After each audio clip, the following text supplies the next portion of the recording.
C'est trop tard pour faire de l'argent avec le Bitcoin, c'est fini. Il y a un point, le gars. T'sais, la vérité, c'est que si on regarde Bitcoin dans les débuts qui valait une pièce, puis qui a monté à 69 000, on revivra probablement pas ça.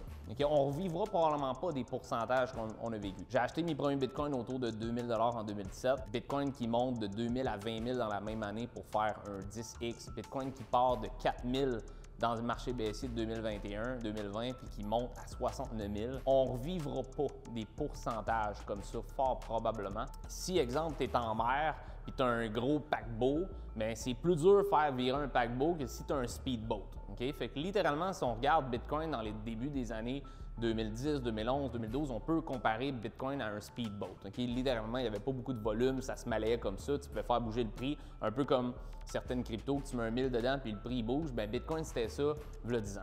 Par contre, aujourd'hui, il y a tellement de volume dans Bitcoin que littéralement, tu mets 1 million dedans puis il bouge même pas. C'est beaucoup plus difficile de faire bouger un gros asset comme Bitcoin aujourd'hui que c'était v'là 10 ans. Fait qu'on ne vivra pas des volatilités comme on a vécu dans les dernières années. Par contre, est-ce que c'est fini? La réponse est non. Moi, je suis convaincu que non.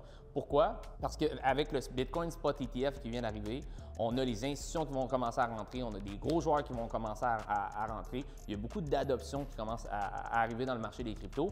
Puis, si tu regardes autour de toi, autre le fait que si tu es dans l'environnement de la crypto, tu penses que tout le monde a de la crypto parce que tu es dans cet environnement-là, mais mettons que tu sors vraiment du bassin du monde que tu connais qui a de la crypto, une personne sur 100, 2 personnes sur 100 peut-être possèdent de la crypto. Mais qui tu connais vraiment autour de toi qui possède de la crypto-monnaie en ce moment dans un ledger? Il n'y en a pas beaucoup. Le pourcentage est beaucoup plus bas que qu'est-ce que tu penses. Mais sors de cet environnement-là, puis tu vas réaliser qu'il y a à peu près 2 personnes sur 10, même pas, une personne sur 10 peut-être, qui connaît Bitcoin réellement puis qui en possède. Fait que je pense qu'on est vraiment dans le début de quelque chose de majeur qui s'en vient avec l'adoption de la crypto, même style que le dot-com bubble dans les années 2000.